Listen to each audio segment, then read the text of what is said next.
আমি নাম নিলাম না, একজন মনে করেন এখানে আছে, তার বাবা মারা গেছে, সভাপতি সহ আমার মতো আরো 5 জনকে নিয়ে বলছে হুজুর কোরআন খতম করে দিন। ওরা কোরআন খতম করে ফেললাম। উনি আমাদেরকে খাবার দাবার হাদিয়া তোফা সম্মান দিয়ে বিদায় করবে না করবে না বলেন না কেন?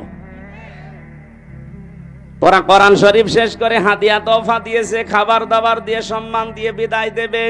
হঠাৎ করে যদি মহতামিম সাহেব বলে হুজুর ওই ভাইকে ডাকেন তো, আপনাকে বাড়িওয়ালা ডাক দিয়ে যদি বলি যে পড়া কোরআন শরীফ আমরা খতম করে ফেললাম, কিছু বুঝেছেন?